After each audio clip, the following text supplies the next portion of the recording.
1991, and Wisconsin police officers have walked into a literal house of horrors, Jeffrey Dahmer's apartment. Photo albums filled with pictures of body parts, severed heads in the refrigerator, and a 57-gallon drum in the corner of the bedroom containing several bodies.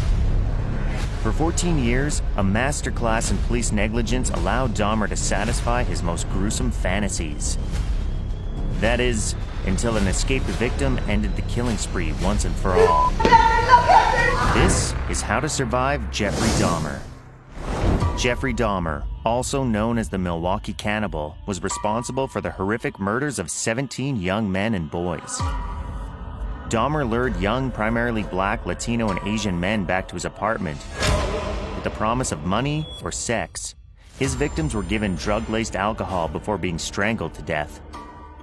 Between 1978 and 1991, only a lucky few escaped with their lives, all of which reported Dahmer to the police. But how did Dahmer evade the police for so long? How did these survivors escape? And did the police really return a victim back to Dahmer? How was the child? It wasn't a child, it was an adult. 1. Don't accept the drink. In 1988, Ronald Flowers woke up in the hospital with ligature marks around his neck and his underwear inside out. The last thing he could remember was drinking coffee served by Dahmer before falling to the ground. Earlier, Flowers was dancing the night away at Club 219. When it was time to head home, Flowers' car wouldn't start, and his friends had already left. Enter the Good Samaritan Jeffrey Dahmer, who invited Flowers to his grandmother's house with the excuse of helping him with his car trouble. Once there, Flowers was drugged, quickly falling unconscious. He would have suffered the same fate as Dahmer's other victims if not for one thing: Grandma Dahmer. During Dahmer's trial, Flowers testified that if Dahmer's grandmother had not intervened, he would have been killed. After waking up in the hospital, Flowers reported the incident to the authorities. When brought in for questioning, Dahmer told police that he and Flowers had a consensual relationship. Police then told Flowers that it's his word against yours. He's going to do this again. 2. Don't follow strangers home. Later that year, Jeffrey Dahmer moved into a new apartment. With the promise of money, Dahmer lured 13-year-old Somsak Synthusumphone to come inside to pose for nude photographs. Somsak was drugged and sexually abused before he could escape and miraculously make his way home. Somsak's family informed police, and Dahmer was subsequently arrested for second-degree sexual assault and enticing a minor. He was sentenced to just a year in prison with work release and 5 years probation tacked on. In 1991, while still on probation, he murdered Somsak's own younger brother, 14-year-old Conorak Synthusumphone. Somsak's brother almost escaped, but was returned to Dahmer after the killer insisted to police that Conorak was his 19-year-old friend who had gotten drunk.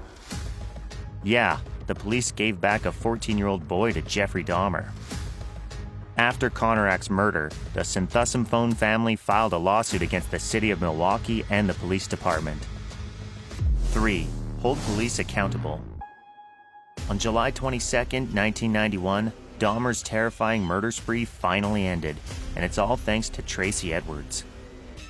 Earlier in the day, Dahmer offered Edwards money to come to his apartment. Once Edwards entered, he was handcuffed and threatened with a knife. Edwards was taken to the bedroom, where he was held captive as Dahmer watched a movie and rambled on. Dahmer even told Edwards that he wanted to eat his heart. Once Dahmer calmed down, Edwards hit the unsuspecting serial killer before running outside. Police found him walking in a daze, and after some convincing, Edwards led them back to the crime scene. Once inside, officers would discover the horrific extent of Dahmer's sadistic crimes. If we've learned one thing from these heroic survivors, it's that nothing can prepare a person for the sheer terror they experienced. The failure on display by law enforcement could have saved lives had they listened to these victims. Instead, because of the prejudices held by those with power, they chose not to intervene. Thankfully, the case of Jeffrey Dahmer is closed, but the notorious case of the Zodiac remains unsolved. With new theories unearthed, we may be able to identify the Zodiac killer once and for all. Want to know who he was? Well, keep watching, here on How to Survive.